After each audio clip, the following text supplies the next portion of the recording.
பொறுத்தவரையிலே எல்லா கல்விகளும் உலக கல்வியாக இருக்கலாம், மார்க்க கல்வியாக இருக்கலாம், என்ன கல்வியாக இருந்தாலும் அவைகள் அல்லாஹ்வுடன்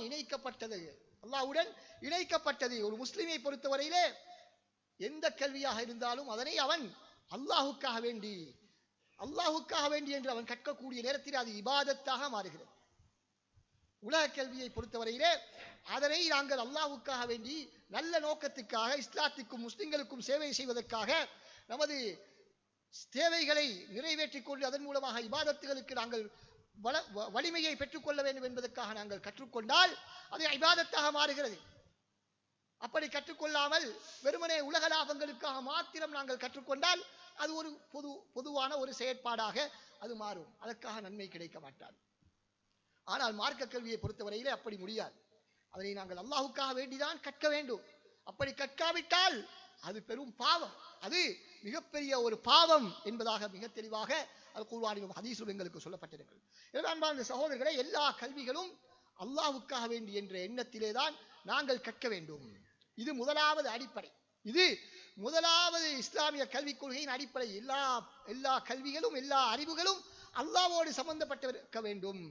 அல்லாஹ்வுடன் தொடர்பிலிருந்து விடக்கூடாது. இன்று உலக கல்விகள் மார்க்கத்தின் மீது நம்பிக்கை இல்லாதவர்களால் உருவாக்கப்பட்டு மதத்திற்கும் மார்க்கத்திற்கும் படைத்தவனுக்கும் சம்பந்தம் இல்லாமல் அந்த கல்வி கொள்கைகள் கட்டமைக்கப்பட்டிருக்கிறது. எனவே இதிலே நாங்கள் மிக விழிப்பாக இருக்க வேண்டும். இது முதலாவது விடயம். இரண்டாவது விடயம் என்னவென்று சொன்னால், இஸ்லாமிய கல்வி கொள்கையின் இரண்டாவது அடிப்படை, இந்த கல்வி என்பது மதரசாக்களில் உள்ள உஸ்தாத்மார்களுக்கும் பாடசாலைகளில் உள்ள ஆசிரியர்களுக்கும் மீது உள்ள கடமை அல்ல. இந்த கல்வியை கற்பிப்பது என்பது, கல்வியை மக்களுக்கு நமது இளைய தலைமுறைக்கு கடத்துவது என்பது மௌலவிமார்களிடம் பாடசாலை ஆசிரியர்களும் கடமை மாத்திரம் அல்ல. மாற்றமாக அது ஒரு சமுதாயத்தினுடைய கூட்டு பொறுப்பு. அது ஒரு சமுதாயத்தினுடைய கூட்டு பொறுப்பாக இருக்கின்றது. அப்படி என்றால் எங்கும் இந்த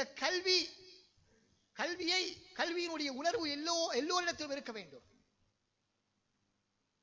வெறுமனை பாடசாலைகளுக்கு நாங்கள் நமது பிள்ளைகளை அனுப்பிவிட்டால், நல்ல ஒரு மதரசாவிலே அவர்களை சேர்த்து விட்டால் எங்களுடைய கடமை முடிந்து விடுகிறது.